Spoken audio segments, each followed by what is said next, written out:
السلام علیکم ورحمۃ اللہ۔ امید ہے کہ آپ سب خیر و عافیت سے ہوں گے۔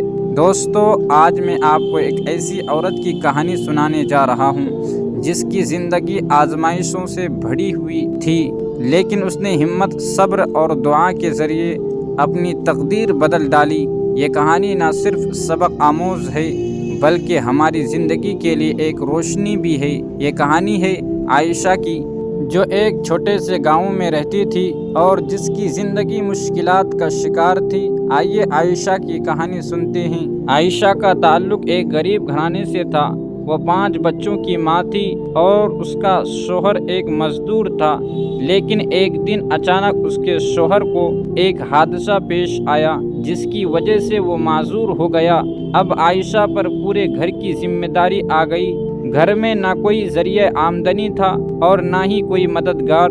گاؤں کے لوگ اس کی مشکلات کو دیکھ کر افسوس تو کرتے تھے، لیکن کوئی عملی مدد نہیں کرتا تھا۔ عائشہ کے بچے اکثر بھوکے سوتے تھے۔ وہ رات دن جاگ کر اللہ سے دعا کرتی، یا اللہ میرے حالات بدل دے، میرے بچوں کی مدد فرما۔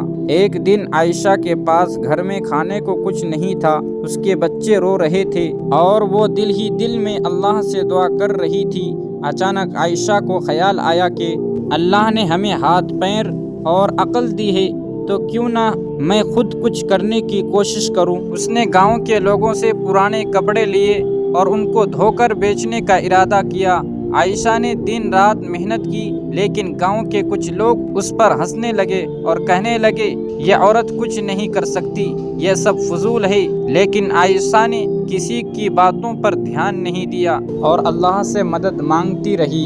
عائشہ نے چند دنوں میں پرانے کپڑوں کو دھو کر اور اچھی حالات میں بیچنا شروع کر دیا اور خود پیدل گاؤں گاؤں جا کر ان کپڑوں کو فروخت کرتی۔ شروع میں اس کو صرف چند روپے ملتے تھے، لیکن وہ ہمت نہ ہاری۔ عائشہ کی ایمانداری اور محنت کو دیکھ کر گاؤں کے کچھ لوگ اس کے خریدار بن گئے اور اس کا کام آہستہ آہستہ بڑھنے لگا۔ پھر عائشہ نے کپڑوں کے ساتھ ساتھ ہاتھ سے بنے ہوئے کھانے بھی بیچنا شروع کر دیا۔ اس کی محنت اور دعا کا نتیجہ تھا کہ اس کا کام دن بدن ترقی کرنے لگا۔ چند سال کے اندر عائشہ نے اپنی زندگی کو مکمل طور پر بدل دیا۔ اب وہ ایک کامیاب کاروباری عورت بن چکی تھی۔ اس نے گاؤں کے دوسرے غریب عورتوں کو بھی اپنے کام میں شامل کیا اور ان کے لیے روزگار کا بندوبست کیا۔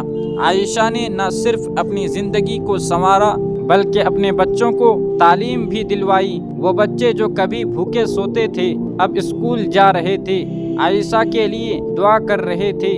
عائشہ ہمیشہ کہتی تھی، اللہ پر یقین رکھو، محنت کرو اور دعا مانگو، وہ کبھی تمہیں مایوس نہیں کرے گا۔ دوستو، عائشہ کی کہانی ہمیں یہ سبق دیتی ہے کہ زندگی میں مشکلات آئے تو ہار نہیں ماننی چاہیے۔ اللہ نے ہمیں عقل اور محنت کی طاقت دی ہے، اور اگر ہم صبر اور شکر کے ساتھ محنت کریں تو کوئی بھی مشکل ہمیں روک نہیں سکتی۔ قرآن میں اللہ تعالیٰ فرماتا ہے، ان مع العسر یسرا، یقیناً ہر مشکل کے ساتھ آسانی ہے۔ عائشہ نے ان الفاظ پر یقین رکھا اور اپنی زندگی کو بدل دیا۔ آج ہم سب کو عائشہ کی کہانی سے یہ سبق لینا چاہیے کہ کبھی ہمت نہ ہارے۔ زندگی میں چاہے کتنی بھی مشکلات کیوں نہ ہو، اللہ پر بھروسہ رکھے، دعا کرے اور اپنی محنت جاری رکھے۔ یہ کہانی ہمیں سکھاتی ہے کہ صبر اور دعا کی طاقت سب کچھ بدل سکتی ہے۔ آپ کو یہ کہانی کیسی لگی؟ نیچے کمنٹ باکس میں اپنی رائے ضرور دیں اور اس ویڈیو کو شیئر کریں تاکہ یہ پیغام دوسروں تک بھی پہنچے۔ اللہ ہم سب کی مشکلات آسان کرے، آمین یا رب العالمین۔